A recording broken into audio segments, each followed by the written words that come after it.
Capítulo número 21 de Mateo. Vamos a empezar leyendo. Dice, cuando se acercaron a Jerusalén y vinieron a Betfagé, al monte de los olivos, Jesús envió 2 discípulos, diciéndoles, id a la aldea que está enfrente de vosotros, y luego hallaréis una asna atada y un pollino con ella. Desatadla y traédmelos. Y si alguien os dijere algo, decid, el Señor los necesita, y luego los enviará. Todo esto aconteció para que se cumpliese lo dicho por el profeta cuando dijo, decid a la hija de Sión, he aquí tu rey viene a ti, manso y sentado sobre un asna, sobre un pollino, hijo de animal de carga. ¿Alguien me ayudaría a leer del 6 al 11? Y le dijeron, ¿oyes lo que estos dicen? Y Jesús les dijo, sí. ¿Nunca leíste de la boca de los niños y de los que maman perfeccionaste la alabanza? Y dejándolos salió fuera de la ciudad a Betania y posó allí. Por la mañana, volviendo a la ciudad, tuvo hambre, y viendo una higuera cerca del camino, vino a ella y no halló nada en ella, sino hojas solamente, y le dijo, nunca jamás nazca de ti fruto. Y luego se secó la higuera, sí, porque no tenía patas para caminar. Viendo esto, los discípulos decían maravillados, ¿cómo es que se secó enseguida la higuera? Respondiendo Jesús les dijo, de cierto os digo, que si tuvieseis fe y no dudareis, no solamente haréis esto de la higuera, sino que si a este monte dijereis, quítate y échate en el mar, será hecho. Y todo lo que pidiereis en oración, creyéndolo, lo recibiréis. Vamos a orar. Señor Jesús, queremos rogarte el día de hoy, Padre, que nos des entendimiento, que prepares nuestros corazones para tu palabra, Dios, que podamos estar abiertos a que tú confrontes nuestras vidas, Dios, y quiero rogarte de manera especial el día de hoy que nos des sabiduría, Señor, para poder acercarnos a este texto, Señor, que tú nos hables. Bendito eres. Amén. Este texto lo hemos visto en otras ocasiones cuando llegamos a la parte de la celebración del Domingo de Ramos, o de Palmas. Ya lo hemos tratado varias veces. Ayer le estaba diciendo a mi esposa que me costó trabajo como estudiar este texto porque de alguna forma dije, ya me lo sé, y estaba tentado son cosas muy interesantes cuando hablamos, por ejemplo, de todos los aspectos proféticos que tienen que ver en este texto. No sé si recuerdan la última vez que lo tratamos, cuando fue lo de Domingo de Ramos y que nos saltamos a esta parte. Hablamos acerca de Daniel y la profecía de Daniel, capítulo 9, cómo se cumplía cuando Jesucristo entró.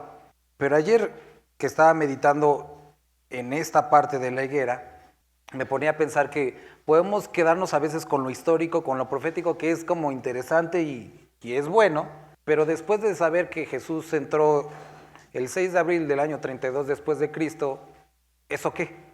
¿Qué es lo que eso añade o aporta a nosotros? Me gustaría hoy comenzar a partir del versículo 19, y ahorita vamos a regresar al 1, pero quiero que podamos volver a leer que después de que entró, escuchó a todas las personas aclamándolo, alabándolo, entró en el burrito, como estaba profetizado y nos dice en los primeros versículos, entra al templo y sucede esto de la purificación del templo, que es la segunda ocasión que lo hacen, por si alguien no se había dado cuenta, lo hace al inicio de su ministerio, lo hace después, al final de su ministerio. Después de purificar el templo, vuelve a salirse. Según los otros evangelios podemos ver que está en Betania con sus amigos, pasa por Betfagé, que quiere decir lugar de los árboles de higo, de las higueras, y llega hasta este lugar donde caminando, yendo por el camino, yendo a Jerusalén, se encuentra con un solo árbol, uno. Y en el griego es enfático cuando habla acerca de un solo árbol, haciéndonos notar que estaba solo el árbol.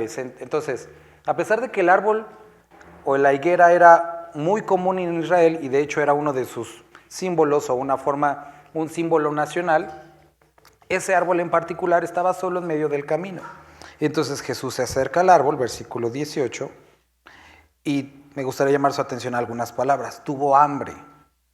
había estado con sus amigos, no creo que lo hayan dejado salir sin comer, pasó por el lugar de los higos, pero aquí tuvo hambre. Dice, y viendo una higuera, y esta palabra es una, es la que les digo que estaba sola, cerca del camino, vino a ella, y no halló nada en ella, sino hojas solamente. Ahora, las higueras daban higos 3 veces al año, pero a diferencia de otros árboles, primero aparecían los frutos y después aparecían las hojas. Esto es algo importante porque cuando Jesús ve la higuera de lejos y ve las hojas, lo natural era esperar que ya tuviera frutos, porque primero se dan los frutos y después salen las hojas casi inmediatamente. Ahora, ¿quién ha visto los árboles de higos? Sí, los conocen, ¿no? Creo que sí. Recordarán que generalmente el fruto se da cercano a las hojas, a veces tapado por las hojas generalmente. Entonces lo que tienes que hacer es acercarte, levantar las hojitas y quitar el fruto. Las hojas cubren de alguna forma el fruto, pero si ves hojas, para Jesús era obvio, debe de tener frutos, ¿no? Ahora, dice que se acercó, vino a ella y no halló nada, solamente hojas. Y le dijo, nunca jamás nazca de ti fruto. Y luego se secó la higuera, y cuando se secó, fue como, no pasó un mes y se secó porque eso sería algo obvio, normal, sino fue algo como instantáneo que sorprendió a los discípulos, pues porque se secó de repente, ¿no? Ahora, ¿por qué Jesús está haciendo todo eso? ¿Nada más quería demostrarnos esa onda de hombre hambriento, hombre enojado? ¿O que se enojó porque no le dieron lo que quería en el momento y lo rompió? No, había algo detrás de eso. Y quiero que notemos este versículo que a veces saca mucho de contexto. Dice, respondiendo Jesús les dijo, de cierto os digo que si tuvierais fe y no dudaréis, no solamente haréis esto de la higuera, sino que si a este monte dijereis, quítate y échate en el mar, será hecho. Y todo lo que pidiereis en oración, creyendo, lo recibiréis. Ahora, me gustaría que pudiéramos el día de hoy ver 3 enseñanzas y a partir de eso poder leer lo demás. Número 1, y podríamos decir una que es práctica. Está esta higuera ahí, solita, en medio del camino, y ayer me puse a leer acerca de este término de polinización cruzada, y es que cuando un árbol está rodeado de muchos más árboles, da más fruto, que si está solo. Y por eso si en tu jardín tienes una sola cosita, pues por eso a veces no da fruto. Esta higuera estaba sola y no tenía fruto, tenía hojas, pero no tenía fruto. Y últimamente hemos estado hablando de eso, la necesidad de estar en comunión con otros creyentes, la necesidad de estar rodeado para que suceda, vamos a decir, de alguna forma esta polinización cruzada y que nosotros podamos traer fruto.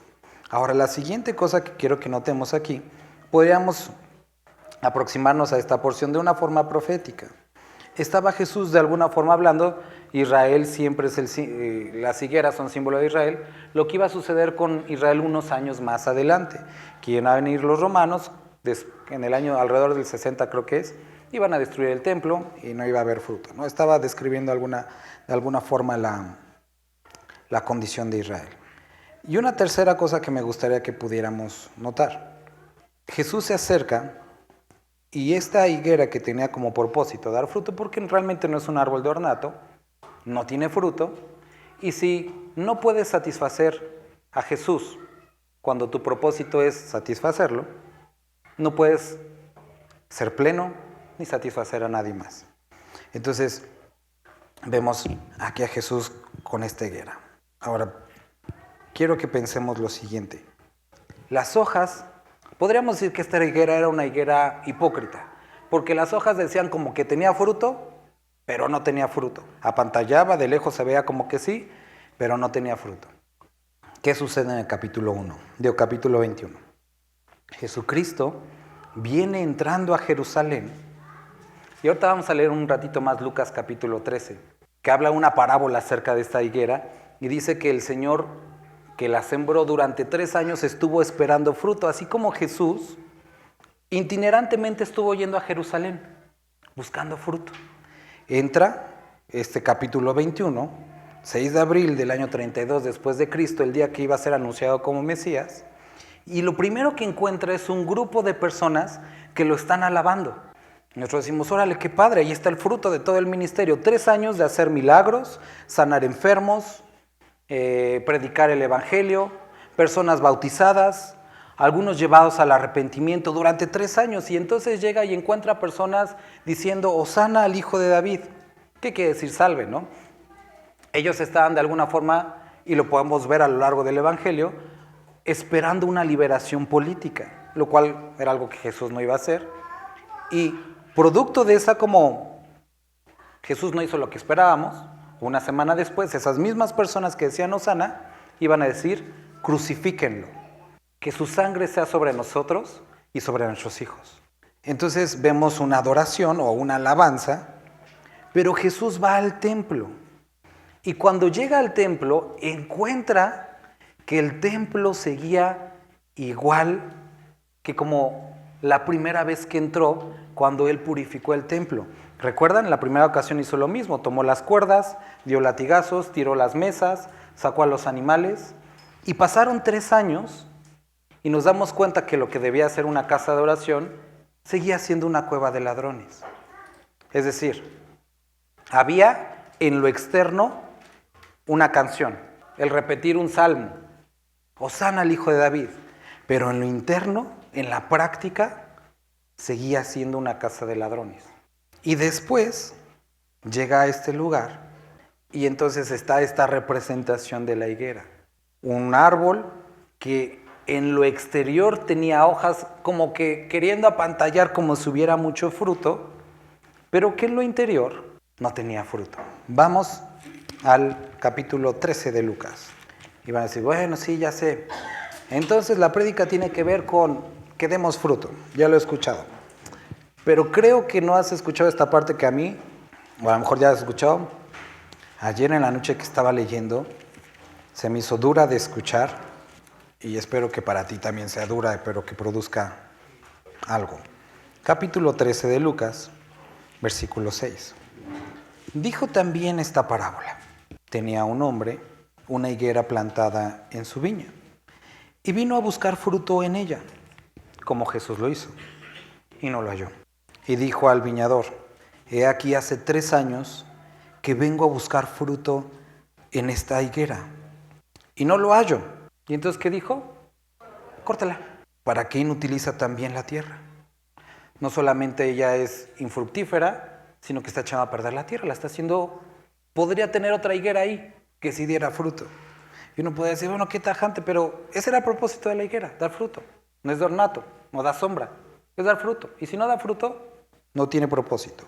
Ahora, entonces, el viñador, respondiendo le dijo, Señor, déjala todavía este año, hasta que yo cabe alrededor de ella y la abone. Y si diere fruto, bien, y si no, la cortarás después. ¿Qué es lo que está describiendo aquí? Hermanos, nos estamos acercando al final del año, ¿no? Todo el mundo se pone a reflexionar en lo que ha hecho, lo que no ha hecho. Bueno, algunos ya ni eso, pero quiero que el día de hoy puedas pensar en lo siguiente. Puede ser que este proceso haya comenzado en tu vida. Puede ser que este proceso en el que Dios ha venido una y otra vez a ti a buscar algún fruto, porque quiero que notes la palabra que dice, tenía hambre, tenía deseo de ese fruto. Y Dios desea fruto en nuestra vida. Lo encontramos muchísimas veces. La necesidad de que el creyente dé fruto. Entonces, puede ser que haya venido ya mucho tiempo buscando fruto de ti. Y que, como te decía, posiblemente este sea tu último año. Este sea el último año en el que puedas dar fruto. Que haya sido determinado el tiempo. Ahora, no estoy hablando de perder la salvación, porque eso lo entendemos. Cuando estuvimos en el libro de Corintios, estuvimos hablando, y también al principio de Mateo, que así como hay 3 relaciones positivas con el Espíritu Santo, vamos a encontrar 3 relaciones que llamamos negativas. La primera era resistir, y tú lo resistías por causa de tu pecado. La segunda dijimos que era contristar, cuando por tu pecado sucedía esto que a lo mejor es un poco un tanto difícil de explicar, pero que el Espíritu Santo se ponía triste o agraviado por el pecado en tu vida. Y la última que encontrábamos en Tesalonicenses, que era apagar el Espíritu Santo. ¿Y qué es lo que pasaba cuando llegaba a ese punto? Leímos los Salmos, que describe este proceso, y después nos fuimos a Romanos, que es cuando el creyente de alguna forma siente o percibe que no experimenta la presencia de Dios. Sabemos que Él no nos abandona, porque Él lo prometió, Él no se niega a sí mismo.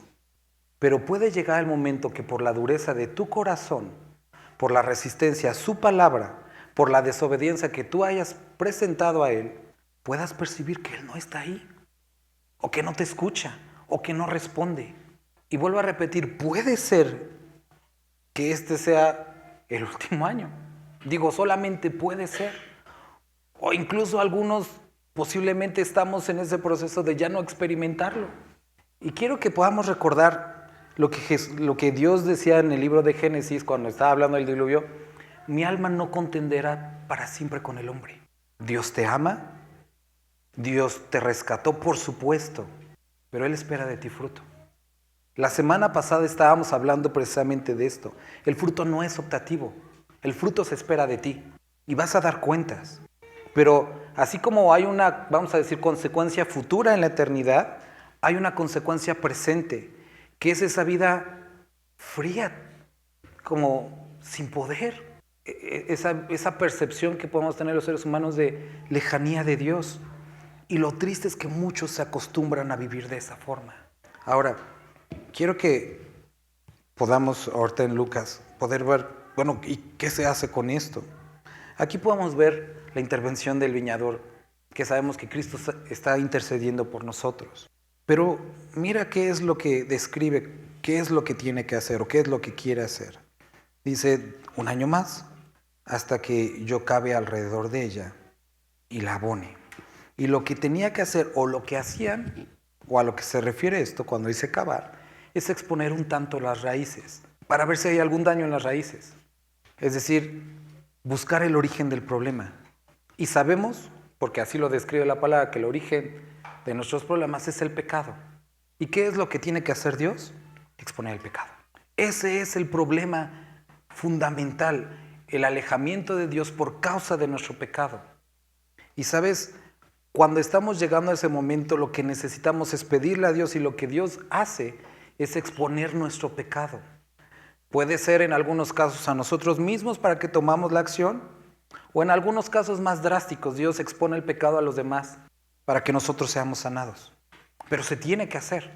Y segunda cosa, abonar. Ahora, ayer me causaba mucha curiosidad, que la palabra abonar es la misma que utiliza Pablo cuando en Corintios está hablando acerca de su vida pasada, cuando dice que lo que ahora tiene, bueno, más bien que lo que antes tenía o lo que antes era, ahora lo tiene por basura, por abono, por desperdicio.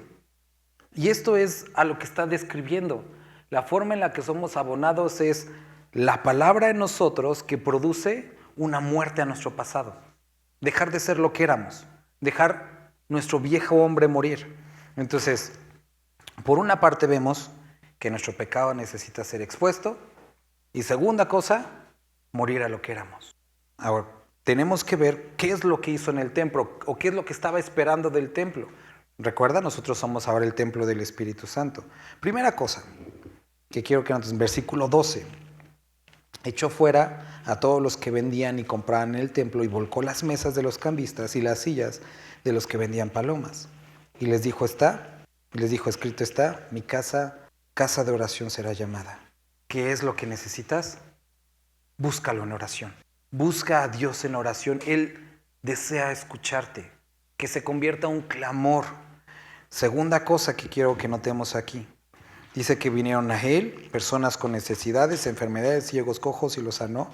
Pero los principales sacerdotes y los escribas, viendo las maravillas que hacía, dice que se indignaron.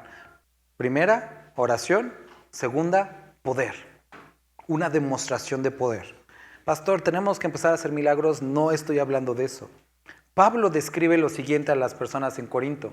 Cuando vuelva a ir a verlos, no voy a escuchar las palabras, sino el poder y la demostración de espíritu. Es decir, lo que produce Dios en sus vidas. Es decir, la obediencia a la palabra que produce frutos. Oración y demostración de poder. Porque muchos pueden hablar, muchos pueden recitar versículos, muchos pueden cantar alabanzas, muchos pueden tocar alabanzas, muchos pueden interpretar alabanzas, muchos pueden escribir alabanzas, muchos pueden citar textos, exponer textos, predicar textos. Pero eso, a la obediencia, es algo totalmente diferente. Hay personas que han sido de nombre a lo mejor cristianos durante 30 años. Hay personas que a lo mejor de nombre se dicen religiosos. Y eso no presenta ninguna relación con Dios. Eso no produce ninguna relación con Dios. Y se los he platicado en otras ocasiones. Yo sé de esa hipocresía. Yo sé y anduve en mucho tiempo en esa hipocresía de poder demostrar esas ramas que aparentaban fruto, pero que no lo eran. Las hojas no son lo mismo que los frutos. Y lo que Dios está pidiendo de nosotros no es la hipocresía religiosa, no son las palabras, no son la asistencia, no es la memorización, sino es la obediencia a Dios. Eso es lo que está esperando de nosotros. Entonces, oración y después demostración de poder. Y una más, dice que ellos se indignaron porque había algunos muchachos, y la palabra utiliza para algunos jovencillos, aclamando en el templo y diciendo, Hosana al Hijo de David, y se indignaron. Ahora la palabra que encontramos aquí es proscuneo. Y le dijeron, ¿oyes lo que dicen? Y Jesús les dijo, y cita el texto donde dice, ¿nunca leíste de la boca de los niños y de los que maman perfeccionaste la alabanza?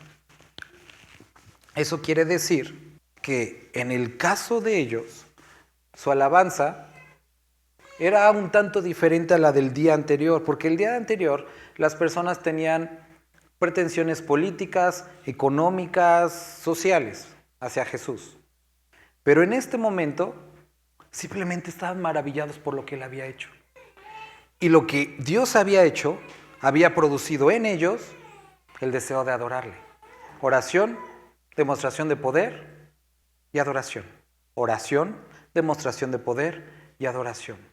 Un resultado, acciones producto de lo que ha hecho en nuestras vidas.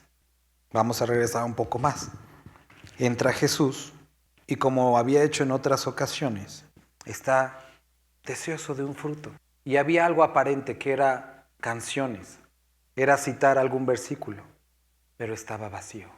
Había palmas en el piso, pero al rey que ahorita estaban aclamando, en una semana lo iban a crucificar, porque ya no convenía a sus intereses. Hermanos, nuevamente les vuelvo a recordar, Dios está esperando de ustedes fruto. A mí, a los demás, yo puedo a ustedes como de alguna forma engañarlos y presentar una imagen de piedad. Somos buenos para hacer eso, pero Dios nos conoce. Y tenemos que recordar que existe una consecuencia eterna o en la eternidad cuando nos presentemos delante de Él y demos cuentas acerca de lo que hicimos con nuestra vida. Sabemos que ya no es para salvación o perdición, pero tendremos que dar cuentas, como vimos la semana pasada, y una presente, una vida sin poder, una vida apagada. Ahora, algo que puede llegar a confundirse son las emociones. Y eso es con lo que muchas personas sustituyen el poder del Espíritu Santo, las emociones. Y vemos o estuvimos estudiando la parábola del sembrador, cuando siembra la semilla y aparentemente hay un crecimiento, pero los afanes de este mundo ahogan la palabra de Dios. Y es entonces cuando las emociones, ves a alguien muy emocionado, diciendo, haciendo, citando, pero de repente ponen la eficacia de la palabra contra la urgencia de este mundo y entonces gana la urgencia de este mundo. No es lo mismo. Entonces está ahí nuestro Señor Jesucristo. Y todo esto aconteció, versículo 4, para que se cumpliese lo dicho por el profeta cuando dijo, decid a la hija de Sión, he aquí tu rey viene a ti, manso y sentado sobre un asna, sobre un pollino, hijo de animal de carga. Mateo nos recuerda algo aquí en el versículo 4. Más de 300 profecías fueron cumplidas en la vida de Jesucristo. Y si esto, tan simple como que entrara en un burro, fue cumplido, también va a ser cumplido la otra palabra, que si no hay fruto, entonces no hay fruto. Y vuelvo a repetir, hermano, hemos estado siendo nutridos domingo a domingo, miércoles a miércoles, en tu casa, con las lecturas que tienes, con la palabra. ¿Y qué ha encontrado Jesús en tu vida? ¿Qué es lo que Él encuentra cuando se acerca a ti? Porque si no encuentra fruto, entonces a mí me preocuparía, ayer yo estaba pensando en eso, o sea, si yo leo, estudio, lo entiendo, lo expongo, pero no hay fruto, entonces esa misma palabra me condena. Esa misma palabra me condena porque lo sé, lo he entendido, lo he expuesto y no lo estoy haciendo. Y entonces cuando yo tenga que dar cuentas, no solamente voy a dar cuentas de lo que tengo, sino de lo que pude haber hecho y no hice. Voy a dar cuentas acerca de lo que entendí, de lo que escuché y de lo que enseñé. Y tú el día de hoy estás escuchando esto. Y esta misma palabra que es de aliento y de ánimo para hacer algo, también es un precedente. Porque no puedes hacerte a un lado y decir, es que no lo escuché, no lo sabía. Ya lo escuchaste hoy. Y si dices, es como que no lo entendí muy bien, te lo vuelvo a repetir. Necesitas dar fruto. No es optativo. Lo espera de ti Dios. Y posiblemente llega el momento en el que por estar buscando y viniendo una y otra vez, te ha estado hablando una y otra vez acerca de la misma cosa, de cierto asunto, pero va a llegar el momento en el que tú digas, bueno, ya me dejó de insistir, preocúpate. Si te dejó de insistir, preocúpate. No es porque Dios haya cambiado de opinión, has endurecido tu corazón para ya no escucharlo. Y como leíamos en una ocasión en Zacarías, dice, si ustedes no quisieron escuchar lo que yo dije a través de la palabra y de las personas que mandé, ¿yo por qué tendría que escucharlos a ustedes? Y uno podría decir, bueno, es que no, la palabra dice, clama a mí, yo responderé. Por supuesto, pero ¿qué quieres que te diga? ¿Algo diferente?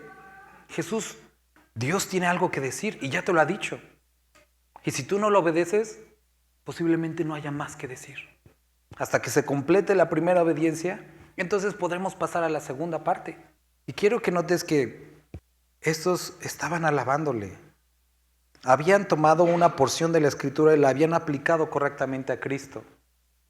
Pero el que intelectualmente hubiera sido adecuado, es decir, tomar el texto adecuado, aplicarlo el día adecuado y con la persona adecuada, no garantizaba fruto en su vida ni obediencia. Y puede ser que puedas leer, puedas hacer una excelente exégesis de la palabra, pero si cuando la lees, la interpretas y la expones, después de eso no hay obediencia, no te sirve de nada. No te sirve de nada que seas la persona más entendida. Recuerda, hermano, hermana, el caso de Salomón.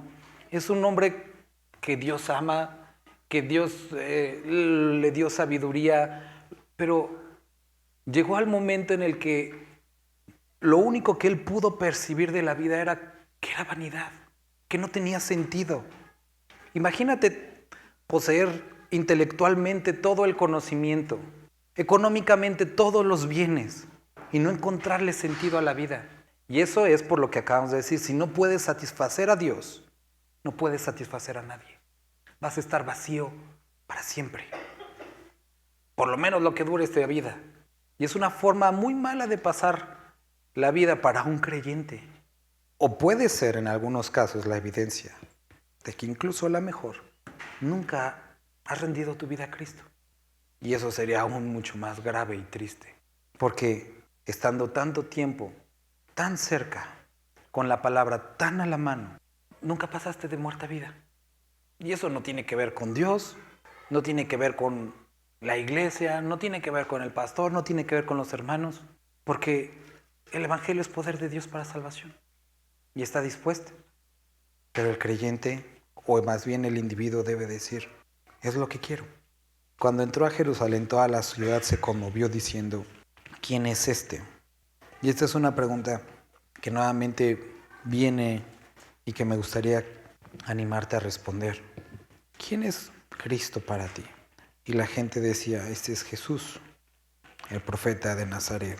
Y aquí lo que expusieron es que no entendían la Escritura. Decían Hosana al hijo de David, pero después lo identifican con un profeta, aquellos mismos que cantaban. Es alguien que da buenos consejos, es alguien que me anima, es alguien que me motiva, es alguien que me da dinero, es alguien que me provee, es alguien que me consuela. Pero todo eso es diferente a es mi Señor. Todo eso es diferente. Porque a algunos les gusta relacionarse con el que da, a algunos con el que está, a algunos con el que ayuda, pero el punto es si es tu Señor y tu Salvador. Vamos a tomar la cena. Sí, está la cena, ¿verdad? Sí. Les animo que se puedan poner de pie, hermanos. Y miren, yo de joven estuve en muchas predicaciones que me llegaron al corazón, pero que después de que acababa y después de que el Espíritu Santo había convencido de alguna forma mi vida, simplemente se cortaba el momento, me salía, me ocupaba mis labores y ahí lo dejaba. Y esa actitud irresponsable de mi vida me hizo tomar más tiempo para comprender que lo que realmente necesitaba era esa, gracias hermano, esa completa rendición. Y yo te animo, hermano, que si el día de hoy Dios te ha convencido y te ha recordado que ha venido a ti una y otra vez y no ha encontrado fruto, y te ha recordado que lo que espera de ti cada vez que se acerca es fruto y que no lo está encontrando, pida a Él que exponga qué es lo que está mal en tu vida. Si hay pecado, que lo exponga, que te lo diga, que te lo muestre. Si has llegado al punto de la dureza tal para no entenderlo, pídele que por favor hoy te lo diga. Y si te lo dice hoy, y si ya lo sabes, que creo que es a veces lo más obvio, decide hoy hacer algo. Y empieza tomando las acciones para hacer ese algo. Y yo te animaría que ahorita vamos a orar, vamos a ponernos a cuentas con Dios y vamos a tomar la cena. Pero si tú necesitas de esto, de poder de Dios para tomar acciones, yo te animaría que levantes tus manos y le pidas a Dios. Vamos a cerrar los ojos y vamos a orar y vamos a pedirle que Él nos ayude. Padre, gracias te damos el día de hoy por tu misericordia, Señor, al mostrarnos esto. Padre, tú acompañaste tus palabras, el amor que tenías con acciones. Sacrificaste tu vida por nosotros, te entregaste. Padre, hoy acabamos de leer que posiblemente en algunos aspectos de nuestra vida no hemos sido fieles, hemos simplemente estado cómodos con aparentar algo que no es cierto. Hemos vivido una fantasía, hemos vivido una falsa manera de vivir y queremos rogarte el día de hoy que esa gracia y esa misericordia que nos ha alcanzado una vez más puedas mostrarnos, Señor, qué es aquello que no está bien en nuestra vida y que nos ayudes a entregarte, Señor, a obedecer, a hacer aquello que nos has pedido, Padre. Queremos pedirte que perdones nuestros pecados, que limpies nuestro corazón, que cambies nuestro pensamiento y que podamos dar ese fruto que estás esperando, Dios. Padre, gracias porque el día de hoy nos has recordado nuevamente esto, Señor. Y hoy podemos juntos recordar que aún esto no fue un obstáculo para que tú nos amaras y te entregaras por nosotros. Y hoy estamos agradeciendo este sacrificio, Señor. Y queremos tomar esta cena, este jugo, este pan, agradeciendo tu misericordia, agradeciendo tu amor y recordando que pagaste por nuestros pecados. Gracias, mi Dios. Te bendecimos. Vamos a participar, hermanos.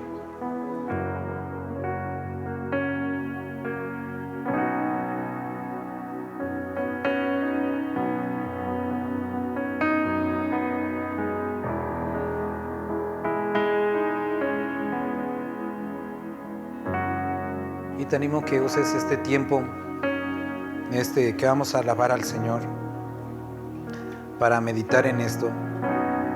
Y que si necesitas hablar con Él, hables con Él, arregles las cosas y que no pase de hoy. Vamos a alabar a nuestro Señor.